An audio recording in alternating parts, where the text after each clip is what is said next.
What is up? Happy Monday evening, ladies and gentlemen. I hope you're having a super day. Welcome to the Deets with Dr. A. Dr. A here, yours truly. Hope you guys are having an amazing Monday, and let's start this week strong. So we got another superb show for you tonight. We got another rock star educator on the agenda, just like every week rolling out. We've got amazing guest stars here to talk about all things education. But before we jump into this week's episode, let's bring our main man in the background, Matt, our executive producer. You with us, Matt? What's up? I am. What's going on, guys? What's a good word today? Well, hopefully a better performance by my Penguins tonight, because they really did not play well on Saturday. But sticking with our theme, I want to bring everyone's attention to Grab Some Nuts Day here on August 3rd. So thanks, Matt. Appreciate that. No problem. We started that last week. We're really not that crazy. We just like to have fun here at the Learning Liaisons. But we started last week. We was like, let's come up with something cool and funny to do each week. It took us about a month to figure something out. But Matt found a website where every day they have the day of the year in the United States. So last week was Scotch Day. Just so happens the funniest ones fall on Mondays, right? And you saw today. So thanks, Matt. Thanks for a little laughter here before we jump into today's topic. So if you're new to the Learning Liaisons, big shout out to you guys for joining us here for our live stream PD sessions here every Monday night. But just a quick background on the Learning Liaisons. We specialize in test prep for teacher and leader certification across the United States. So we started here in Florida back in 2014. Over the last year, we rolled out our array of praxis prep. That's for our nation's teachers. About 30 to 35 states have to do that. And we're adding more and more stuff every single week here at the Learning Liaisons. But the next step of the process here at the Learning Liaisons is, in what my background in curriculum instruction, big shout out to UCF, go Knights, my doctorate in curriculum instruction, is to develop and facilitate professional development training. So I wanted to start out by introducing the show and doing some small bits of PD. And then eventually we're going to roll out some real cool full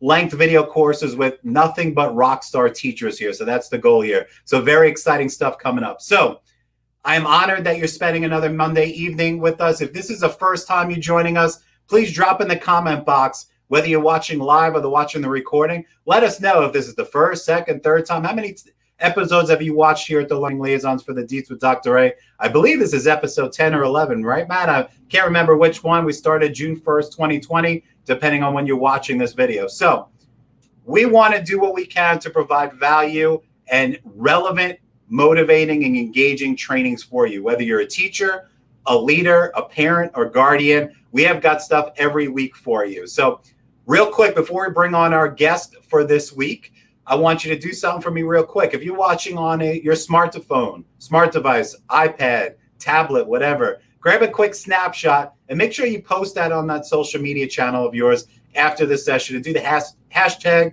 the Deets. If you're watching the recording on YouTube, go ahead and grab that YouTube URL on the top of the screen and share it on your platform, because this is nothing but free value for you guys to help out teachers. And we're here to answer any questions you have as well, because we're doing a lot of topics. We did distance learning, ed tech tools, bullying. We had some principles on here. We're doing a lot with social emotional learning, which is one of the topics here for this evening. So we got a lot of cool stuff. So make sure you share that among your colleagues and friends. So without further ado, I'm going to introduce this week's guest, who is also a new team member here at the Learning Liaisons, working on our PK through 3 material here for the team. So let's bring on today's guest, Nicole. You with us, Nicole?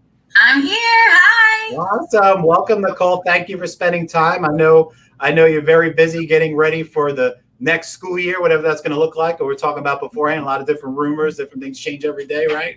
So why don't you share with our viewers a little bit about yourself? All right. Well, like I said, my name is Nicole Kenngott. I'm going into my 12th year of teaching. I have my associate's degree in deaf studies. I have my bachelor's degree in general and special ed with minor in psychology. And I have my master's degree in multiple disabilities with a focus in autism. I started my career teaching in New York. Go Yankees. And I worked with students who were in high school who were deaf and had ASD, autism spectrum disorder. They were somewhere on that spectrum. And then I moved down to Florida with my husband, and I have been teaching here between 4th and 5th grade in both Gen Ed and ESE settings. I've always been someone who has rooted for the underdog. I believe that we are all born with seeds of greatness in us. I think some of us can cultivate that on our own. And I think some of us need a little extra support. So that's a huge part of why I became a teacher. I always knew I wanted to work with people, and I love helping them to see that they've got it in them. So. And do you think, showing kids how great they are and to be the best versions of themselves, which is going to be the topic of tonight's discussion? Do you think that this is something that applies to kids of all ages, or you think it's something just for the little kids? Oh, no, I think it's for kids of all ages. I think it's applicable to adults. I think that the earlier that we can support kids in realizing that and building that self-esteem and looking for validation within themselves and not outside, I think that Yeah, it's definitely, even teachers in general always looking for, that's one of the things that's always interesting when it comes to education, is that as educators, we want to know that we're doing a good job. But in reality, it's very rare that an administrator or anyone's watching us in the classroom. Right. So this is, we're always trying to become the best versions of ourselves. And hopefully I'm myself going to learn something tonight by the end of the conversation. So just like every week, we've got a series of discussion questions that we're going to keep rolling this conversation through. And you guys watching live or watching the recording on our YouTube channel, go ahead and post your questions. Even if it's after the fact, we'll make sure we get those questions answered for you, because we're streaming in multiple Facebook groups, on our Learning Liaisons page, and our YouTube channel. So we are here to help you. So let's start off with kind of the baseline of tonight's conversation, which is social emotional learning. And we talked before how that's kind of like the big buzzword, but not everybody really knows 100% what that means and what it looks like. So can you share with everybody what, like, the definition, what that is? Yeah, so social emotional learning, it's a process through which someone is understanding and managing emotions. It's goal setting, it's being empathetic, it's maintaining positive relationships, and it's providing a foundation of safe, positive learning. And it's going to help set that foundation for future success. Awesome. And this is not, we're not talking about content that you have to teach, like standards and benchmarks. We're talking about all the other stuff that surrounds that, what makes, kids be able to relate to each other, have conversations, their feelings, understanding what's going on around them. All right, very good. So it's a whole child for sure. Awesome. So why is it important that we equip children with these skills? So kind of want to look at this in two ways. Let's talk about from a teacher perspective, and then also let's talk about from a parent perspective. Okay. So for me personally, like a lot of adults, so this is going to be applicable to both teachers and parents, I'm super involved with personal development. I have been for years, and I love that it's becoming more to light, that there's so many more resources out there. So I'm always reading, I'm listening to podcasts, I'm just trying to always be the better version of me. So just imagine if we had those tools and those skills and those resources when we were younger. So if we weren't so reliant, like I said, on validation from outside ourselves, and we were self-motivated, how much you could achieve. And especially for kids, especially with social media and especially with constant comparison, if you were able to know where you wanted to go and then had somebody to help to support you to make realistic goals to get there, I think that's what's so important. Those skills are to help our children now. So a teacher is definitely going to help with more of the curriculum aspects of that, and the parent's going to have a little bit more a different view as far as supporting their values and their culture and traditions like that. But I think it's important for the student, the teacher, and the parent to work as a team. And I think that open communication is where you're going to have the most progress and the most consistency. Awesome. We're going to get into like some specifics in a little bit, but I had a quick question for you, because I've been to be very upfront, 100% honest. Like, I know what social emotional learning is. I know what it looks like in the classroom, but I don't know the answer to this question, and maybe you do. Do school districts actually have skills or things that they're very in front of you, like this is what teachers need to do to accomplish these skills, or is that something that's mandated, or is it something that teachers just need to implement on their own? So it's going to look very different by state. It's going to look very different by county, and it's going to look different by school. And then it's going to look even more different by classroom, because I think that there's some teachers who are more invested in it than other teachers. I think because it's hard to have direct instruction about some of these things. So often what it looks like is we have a character trait of the month, and then the teacher picks, okay, Johnny is the most self-motivated, so he gets his name announced at the end of the month, gets his certificate. But was there any conversation about what it means to be self-motivated? Were there any conversations that the teacher is modeling what it means to be self-motivated? Why did he win it? What are we, I think more of those conversations need to happen. And I don't think those conversations are happening unless it's consistently happening in the classroom. So I think that there are some great programs out there, but very often they're separated from the curriculum, where we need to, as educators, find more ways to weave them together. Okay, very cool. So yeah, I just want to ask that question because, I was looking around real quick and I saw some states have, skills that teachers have to apply. Some states don't. And obviously it comes down to the teacher in classroom. Do you think this is very similar to character education? Like, what's the difference between this and character education in your words? I think social emotional learning is a lot of things. I think it's an umbrella term. We do restorative practices. We talk about AVID. We talk about character development and all of these things. And I think that social emotional learning is an umbrella term. And I think it could look different depending on whoever the kids are that are in front of you that year, or whatever's going in the world, So last year we were talking a lot about shootings and active assailants, and now we have security guards who are armed on campus and having those sensitive conversations. Whereas now we're talking about virtual learning. A lot of our kids now, their parents are out of work, or a lot of things just look different. So I think it's relationship building is always going to be the biggest part, and being an active listener with your students without letting those things dominate conversations, and just relationship building and trust are going to be the biggest components. Do you think there's a certain grade levels like elementary, middle, and high school where this should be emphasized even more, or is it pretty evenly across all grade levels? I think it should be across all grade levels. It's going to look very different. Even something just about talking about having grit. So my mom loves to buy my son all kinds of crazy gifts. She got him a bicycle, she got him a skateboard, she bought him stilts. So these are not easy. Yes, she bought him stilts. They arrived today. So if you hear anything back, that's what's going on. Mm-hmm. Yes, I'm one of 4 girls. Being a boy mom is a whole new experience for me. But we're practicing grit. We're talking about not giving up. He's into sports. He plays hockey. I mean, and he's 5. But we're having those conversations about, I love how hard you're trying. Like, don't give up. Keep going.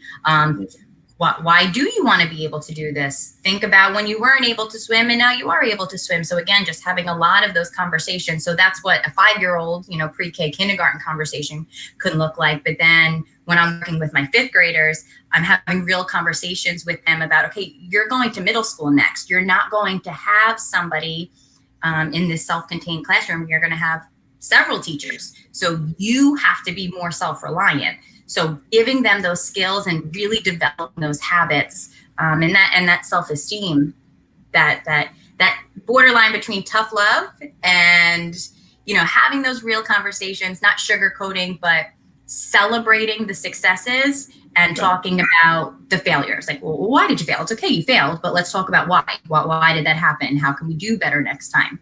It's kind of like basically having conversations about experiences, not just letting them go. Like, right. This is where we're going. This is where you came from.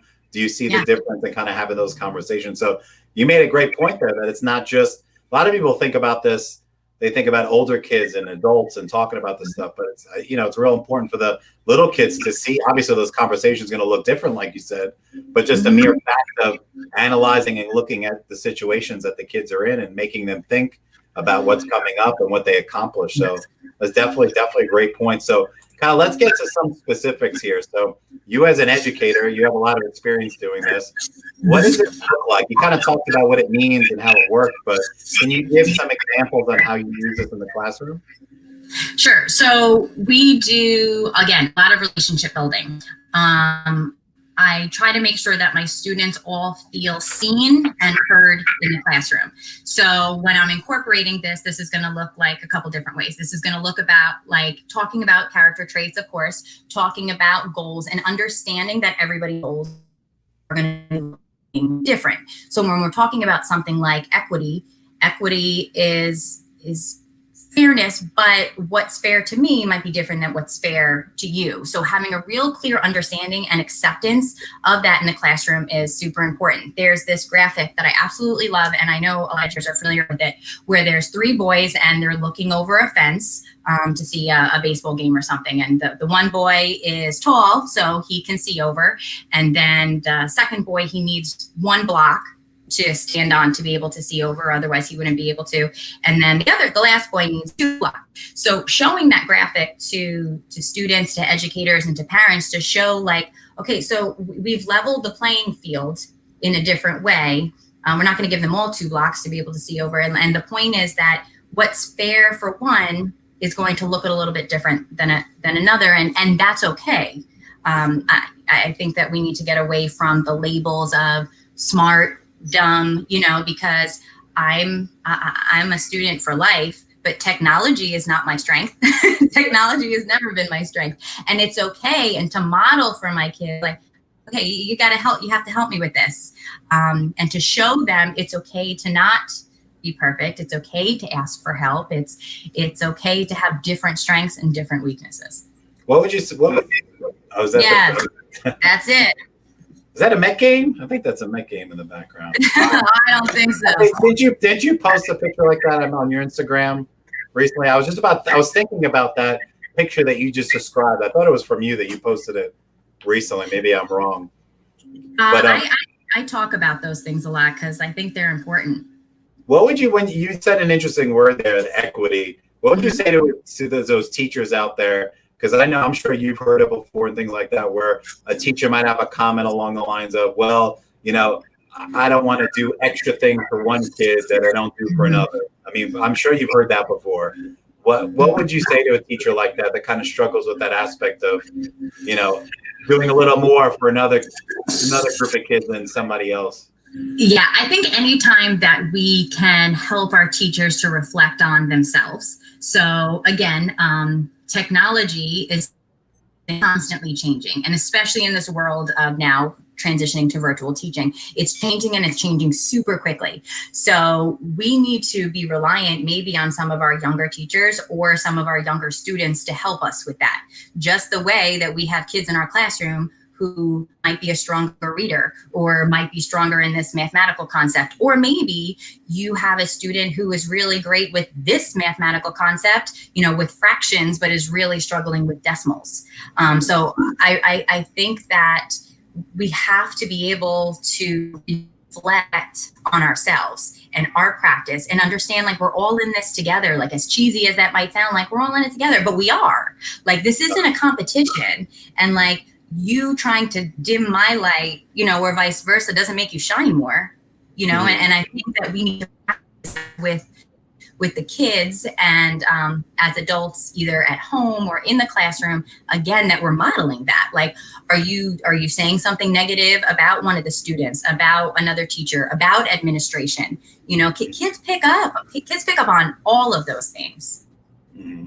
Awesome. Yeah. So especially nowadays, since what's going on and doing the whole distance learning, online learning, that teachers are going to have to educate themselves and learn different techniques, learn new things, and be able to admit when they do something that's not the best, and not kick themselves and get down on themselves because their Bitmoji didn't look the best, or their virtual classroom or anything like that is not what they expected. It's all about working and self-reflecting and being being that teacher that knows how to grow and learn from mistakes. So you kind of mentioned about educators looking at themselves. It kind of brings us to the next question is, what action can educators take to help students become the best version of themselves?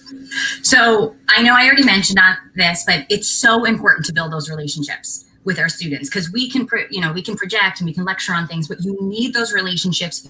You need to have conversations, and there needs to be feedback. So when we're talking about setting goals, there needs to be feedback about how they're doing. So even something like a piece of writing is super big in fifth grade. So I think that, they're going to need specific steps on how to be successful, but I love the way that you use this transition. But have you ever thought about trying to use your voice in your writing this way? So being very specific. So when we're just like, great job, keep it up. Like, well, what does that mean? So you need to be able to have those conversations and giving very specific positive feedback. So when you give them the negative feedback or areas to grow, then they're going to be more receptive to it. It's the same thing when an administrator comes into your classroom. Like of course you want to hear the good things. But if you're getting points off on something on an evaluation, you want to know why, because you want to get better. I mean, I think we all want to be the best version of ourselves. I just think with our kids, they need more of those tangible resources to do that. So when we can highlight their strengths, I think that's super powerful. Helping kids to understand when we're talking about self-assessment, what is style? So typically, it's not going to look like this anymore, but typically my classroom had flexible seating options. So kids could sit on the couch, on a floor with a lap desk. They could sit at a desk or a table, having music, not having music. I know when I work, I need silence. I need nobody around me. I need to be like beast mode, focus, quiet. But I know that as myself, and I think that it's important to help our kids to discover those things, because they might be in a classroom and be like, oh, I'm so distracted, but don't really know why. Well, maybe if you had, like a fidget toy or something else, that could just help you to focus a little bit better. And anytime that we can relate things to their real life or to the future, it's going to have more meaning. So we're doing this for this reason. This is helping to set you up for success next year. It's going to be important. You're talking about literally telling them, explaining the reason, just so they're aware of everything. Mm-hmm, mm-hmm. Yep. So always goes back to the whole thing, and never assume kids know why we're doing what we're doing or what they need to do. So literally vocalizing that and making it real for them. So very cool. Mm-hmm, So mm-hmm. most of the people that are joining us or watching the recording obviously are teachers. We have some parents too, but also teachers like yourself are also parents. So let's kind of address the parent or guardian aspect of it. If you're a parent at home or a guardian, how can you help your child with this? Talk to them. I know it sounds simple, but it's hard. I mean, there's a lot of times, especially as a working mom, and I have 2 little kids, and my husband's working, and we don't have a lot of family here. A lot of times, this is what I look like. I'm on my phone, I'm driving, I'm trying to do something else, kids falling down on stilts. There's a lot going on at one time. So we need to give them our attention. We have to be active listeners, and we have to talk to them about what's interesting to them, even if it's of absolutely no interest to us. They need to feel heard. They need to feel engaged. So again, talking about their strengths, but when we're talking about school, what are you learning at a school? I never learned that crazy way of doing math. What can you tell me what that is? And it not always being about grades, like, why are you failing? Why is this what your grade is? Having those other conversations and asking open-ended questions like, well, how can I support you? What else is going on? Because all those other social pieces might really be impacting the academics. So just having those conversations and trying to be as present with our kids as possible when we can, I think could be really successful for our children. So basically what I'm hearing is just having those conversations and finding out how they feel about certain situations and why, not just attacking them and why'd you do bad on this? That's not what we're talking about. We're talking about try to understand and get kind of pinpoint how they're feeling and how we can help them as individuals. Mm-hmm. So I try to have those conversations with my 1-year-old, but it doesn't work out too well. Like when he's touching things that he's not supposed to, and I go, no, he just goes, obviously it doesn't work out too well, but I know he'll start talking any month, and I know I've got my hands full. All right, so moving on. So what is a child's role in the social and emotional development what is a school's role in social emotional development of children? Is your school doing this, or anyone watching the recording or watching live? We talked about the teacher's role and the parent's role.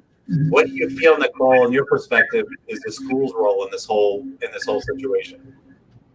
Well, I think it's really important that, we're talking about baseball, like we're all a team here. So the student, the family, the teachers, the specialist teachers, so art, music, everything else, the administration, like we're a team and we have to work that way. And I don't think that it's fair for something to be all the teachers' responsibility or all the parents' responsibility or all the kids. We have to work together. And again, that open communication is super duper important. I think we do the character traits every month, and we celebrate the kids who are winning that award that month. And that's special. That is special to them. And I think that when it is meaningful, you're talking about respect as the character trait for the month. I think that the other students can look up to, well, this student is a leader because they're respectful. Again, having those conversations about, okay, well, if they are respectful, what does it mean to be respectful? So I've seen a couple of different programs in different schools that I've worked at that we have used. So I think that the school does play a big role, but again, I don't think it always has to be direct instruction. I think whenever we can embed it in our day, and that there's communication across the grade levels and then across the school as well, or if there's an issue going on with one particular student, that all the team members are working together to solve it, including the child. Mm-hmm. So what are some examples of other programs that you heard? Not necessarily maybe that your school does, but as you give people who are watching this, what are some examples of programs that work on this? So Second Step is a program that we've used in Pinellas County. I've been at Pinellas County. It was embedded every single morning that we used it. It was the first 15 minutes of the day. In another school that I've worked at, we used it more as an additional resource. So, but it was a really good program, and it had fun ways and like different features. And I think that media is a really great tool. Technology is a really great tool that we can incorporate in the classroom to make things more cool. Even when you're having like a little brain break and putting on like Kid President, he's relatable to kids, and he gives them little actionable steps on how to be a nice person, how to be kind. So I think sometimes when it's more that natural and just kind of fun way of being, it's more relatable for the kids. Yeah, I always use Kid President videos in the beginning of my classes over at UCF, teaching the undergrads and grads use it as a interesting little lead way into whatever the topic was. But I found this graphic online earlier, and I kind of want to throw it up there because we're talking about things that schools can do, things that teachers can do. So these are the 5 major aspects of it. So kind of real quick before I kind of move on to the next question, I'm going to throw you on the spot here. So as an educator and someone who lives this every day and does this with their kids at home and also in the classroom, can you like quickly go through each of those 5 things and kind of maybe give us a little example of what that might look like in the classroom? Sure. So when we're talking about, let's see, self-management can mean a couple different things, but a big part of that is going to be emotions and how we control emotions. So again, modeling for our kids what that means. It's okay to feel angry. It's okay to feel anxious, but how are you dealing with those emotions? So are you hitting somebody? Are you throwing something? Are you yelling?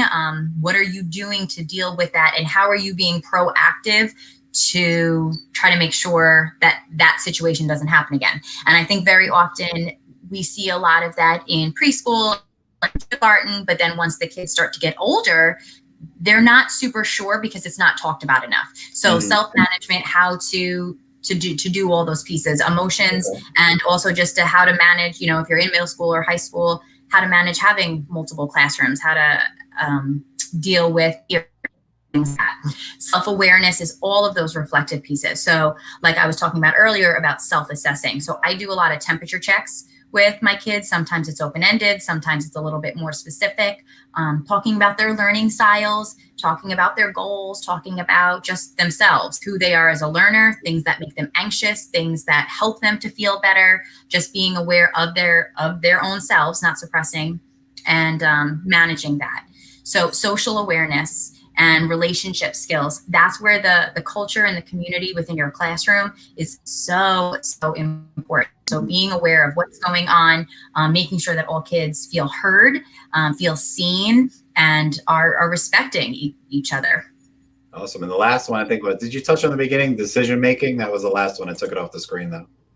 Okay, and decision making, responsible decision making. Again, so it's important to be proactive, that we're 80% proactive and 20% reactive. So we do restorative practices in our district, which I think has been really, really helpful, because we assume that our kids know what's right and wrong. And I'm Italian. I come from a big Italian family. When we all have dinner together, everybody's talking loud, everybody's hands are going, everybody's reaching over each other, we're interrupting each other. So that might be super rude to somebody else.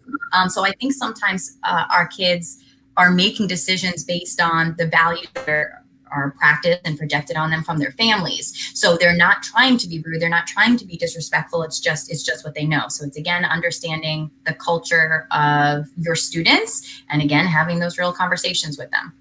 Did you just say that we think that all kids know what they're supposed to do and not do in the classroom? Did you just say that? No, I think that there are some people who assume, sorry, did I say it wrong? No, I meant that, oh, come on. No, but I do think that people assume that kids know things that we take for granted that we know. Yeah. The caveat to that is we do know that there are some kids that know they're not supposed to do something, but they do it anyway. But I always give the example in the course of UCF when we talk about stuff like this and behavior. It's like the teacher, the beginning teacher, who, whether they teach in elementary, middle, or high school, they get mad when people don't raise their hand when they have something to say. But just like your example, sometimes people aren't taught that. Like the kids that go to school. If a kid comes to elementary school and no one ever told them they can't run in the hallway, you got to behave. You got to teach what's right and wrong. So that's a whole part of the equation as well.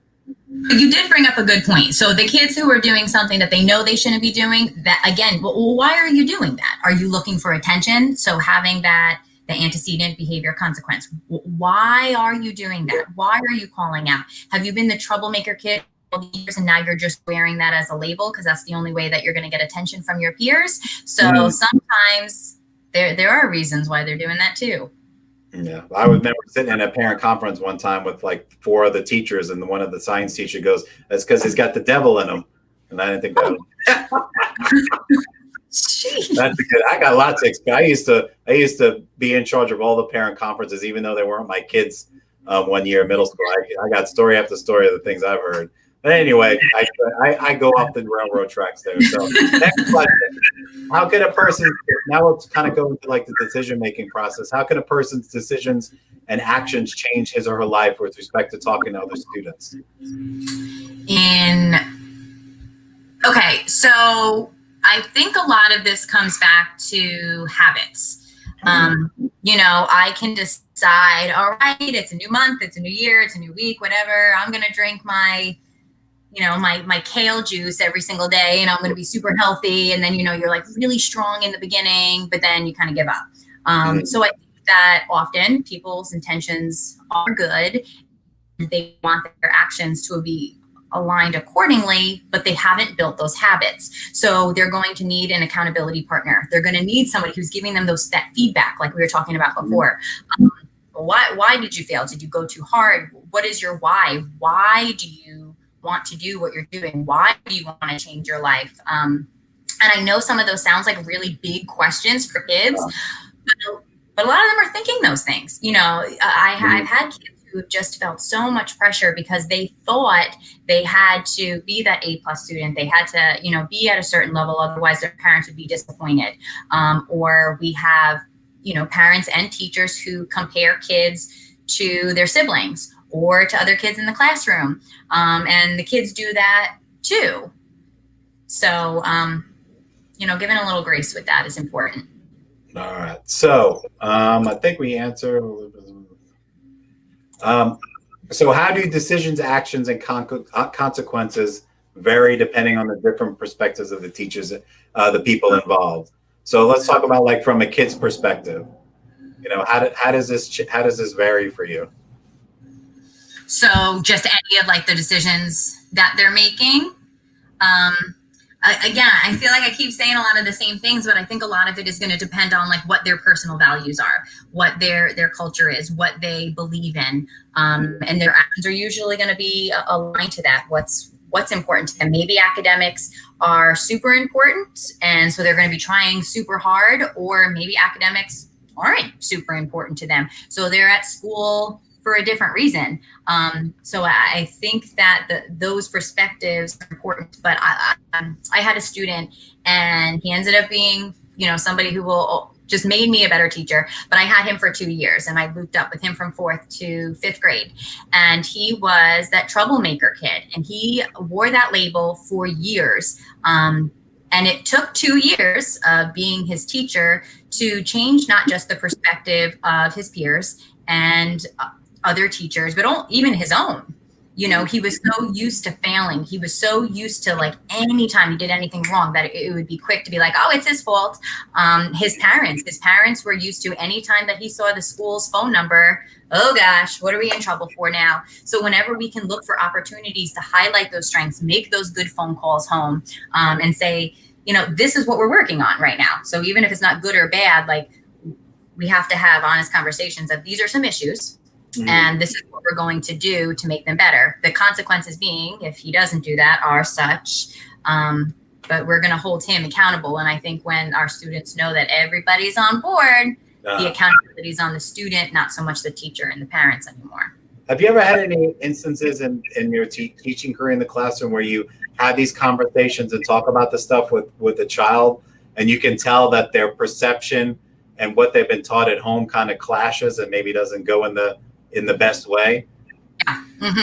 And a lot of that comes with low self-esteem. So I said from the beginning, I really do believe that it's different for everybody, but we all have seeds of greatness in us. We all have these beautiful gifts that we can share. And unfortunately, there are some children who are coming from very traumatic situations who are only spoken to in the negative. And a lot of, we've heard, hurt people hurt people. And I think that's very true. And I think that we play a critical role as a teacher to help students see that, and also to share that with the parents, even if they don't care, they don't want to hear about it. I think it's important to share, because even if they're not ready to receive that information now, it's always good to hear that your kid's doing a good job, or it's always good to hear that you yourself are doing a good job. So I've had those situations, but it doesn't stop me from what my mission is to do. So obviously this is important to do with your kids all the time, but do you feel like now, in the day and age we're in with distance learning and kids being at home, do you think it's even more imperative that we institute these questions and have these conversations with our kids? Oh yeah, I definitely think so. And we have a lot of parents who are taking on the role as teacher, which is hard. I mean, that's really hard. If you're working from home and you're trying to juggle homeschooling your child, and your spouse lost their job, there's a lot of moving pieces going on. So I think that it's important to show respect to everybody and remind everybody that this is a new experience for all of us, and we're all learning together. And as important as the curriculum is, I think there needs to still be other conversations about how we're feeling. And, there's so many resources out there. I teach ELA. There are so many books that teachers and parents can use. So you're still reading, you're still exposing them to curriculum, you're still doing deep thinking, but you're using this tool to get them there. All right, cool. So let's shift this a little bit, because I know obviously whether we're teaching online or brick and mortar, that you know, these kids, especially your grade level, I wouldn't say not so much maybe kindergarten, first, second, maybe third, but as they get older towards the latter part of elementary, middle school, especially high school, they're going to be conversations and stuff with talking about what's going on in the news and social justice. So how does the idea of social emotional learning play into this? I think empathy is a really big piece of it. So when we're talking about social emotional learning and we're talking about social justice, I think that it's important to be having those conversations with our kids without projecting our own personal bias. So being honest, but still remembering that we are the experts in communicating with children. That's our job, that's our role, that's what we have our degrees in. It's more than just delivering the content. It's also making sure that we are communicating clearly with our children. So again, I think that there are so many, even just picture books. The author Eve Bunting has always been one of my very favorite authors to be talking about some of these social issues with our kids, because it's a way, very often the characters, the students they can relate to them and they can see themselves in them. And it's a way for teachers and for parents to be able to have these real meaningful conversations without it going directly one way or another. Okay. Have you ever had any instances in your classroom where you're having, I'm not talking about social justice in particular, but just social emotional, having conversations, getting to know the kids. Have you ever any pushback from students or any examples of where they kind of didn't want to talk about their feelings while they thought about certain things? And I think that's okay.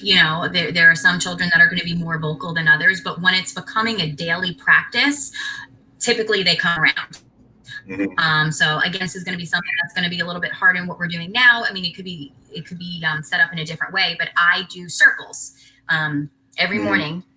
We sit in a circle and we have a talking piece and it goes around and I ask a question. So sometimes the question is just, a general question, but sometimes they're a little bit more deep, and it just brings the conversation. So everybody is in it. Everybody's looking at each other. Everybody's involved. Everybody is seen. Everybody is heard. So you're practicing all those other skills, all those skills that a lot of teachers are like, I don't have time to do all that. Well, you're doing turn taking. You're doing active listening. You're doing all those things just by doing this basic, still academic activity.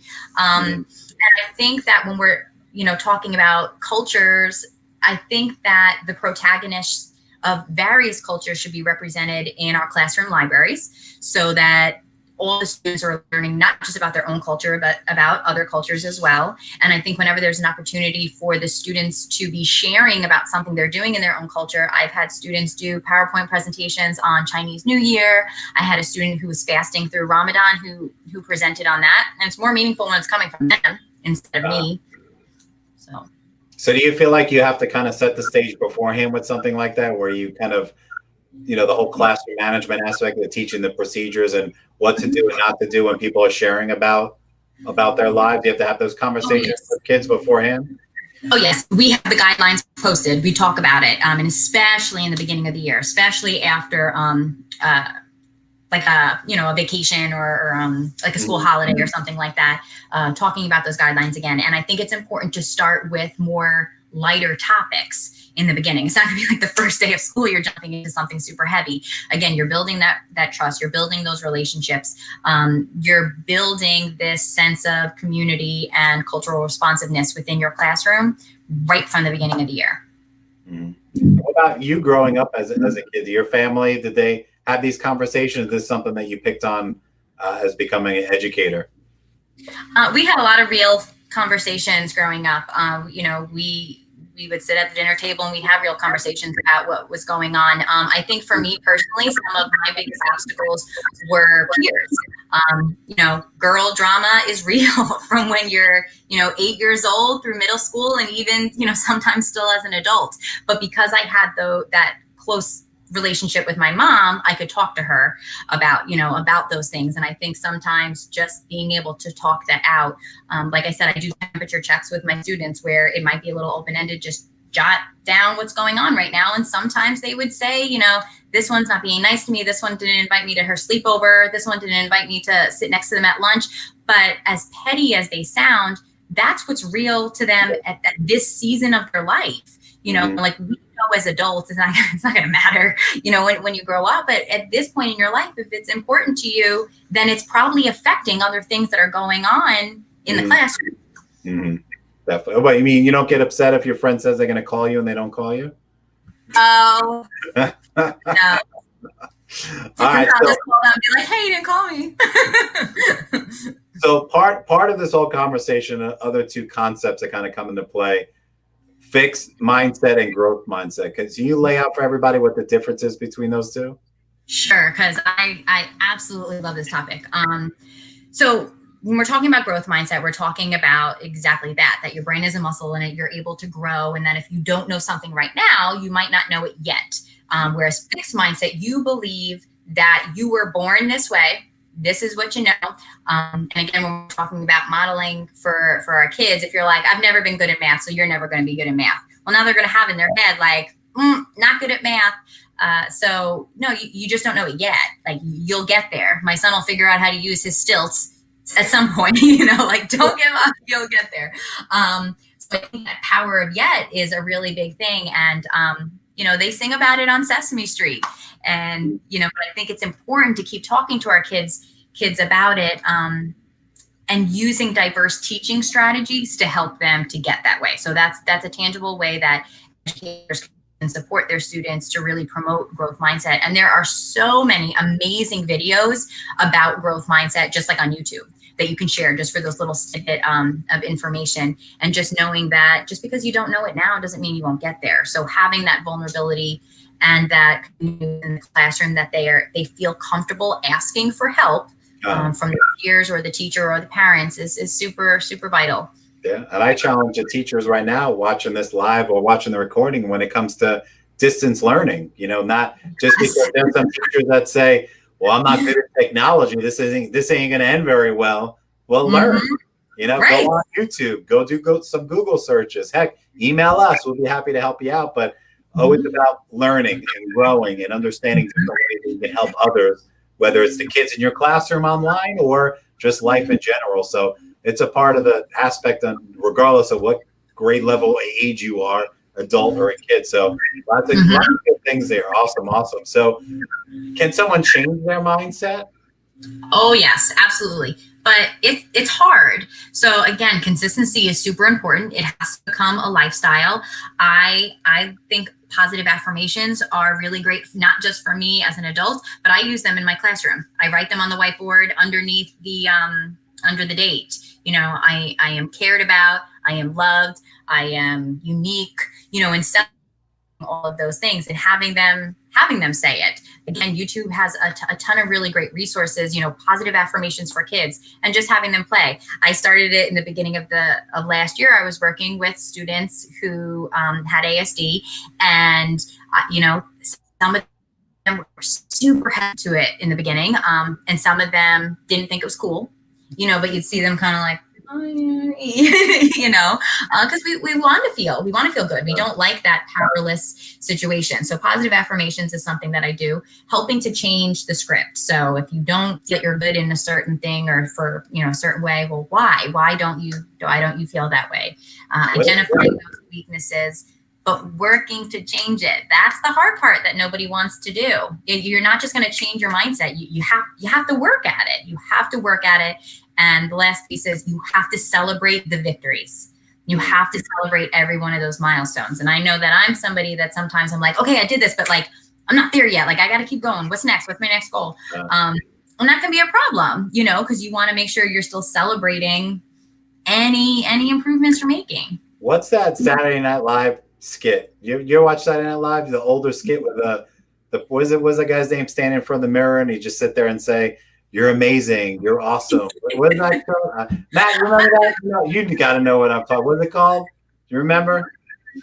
Wasn't it like a daily affirmation with like Stuart Smalley or something? There you go. Sounds silly, but do it. Like, write it on your mirror, write it on your Post-its, write it on your whiteboards.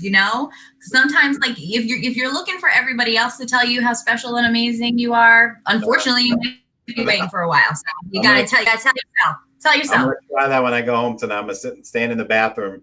I'm gonna start looking in the mirror saying how great I am, unless my wife come walk in and go, "What is wrong with you?" See, this one Nicole told me I have to start practicing my He's positive. gone crazy. All right, so we got a couple more questions before we wrap this up. So, teachers or parents, this is one of the things I kind of want to ask you is that what suggestions did you have for a teacher or a parent who struggles with getting their kids motivated? That's a key. That's something that I don't care what grade level you work with.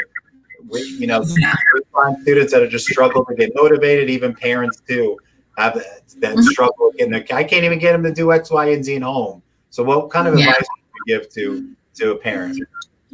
I think that again, show interest in the things that they're interested in. Having those conversations, being an active listener. I think for teachers, we need to make learning fun. One of my favorite things that I like to do with my students is something called Genius Hour. So we would work on it for 30 minutes twice a week, and it was some type of a research-driven question that they created, and it was a very high level activity because they had to create something. So when you're talking about Bloom's taxonomy, that's going to be on the top. So they have to create something based on something that's interesting to them. So that you can keep asking those prompting questions. I had a student who created a vending machine. I had somebody who found out all of this information and shared with their peers about video games, how it affects your attention. So it's things that, like, if we said to the kids, this is how video games are affecting you, or this is how smoking cigarettes is bad, it's not going to mean the same as if they're doing all the research themselves. So whenever we can make it motivating for them is going to be important. And again, connecting to why it matters. Why do you need to know this? Why is it helping you in the long run? And what can I do to support you? What do you need? Why are you struggling? What are some things that you can do when you are feeling frustrated? Taking deep breaths, taking breaks. Again, yourself. Whatever you got to do. That's what Daniel Tiger says. Take a deep breath, count to 4 when you feel like you got to roar. I haven't heard that one. That was interesting. I told you, my boys are 3 and 5, so that's what we're watching. We're watching Daniel Tiger. We watch Mickey Mouse Clubhouse. That's about it. Oh, I love Mickey.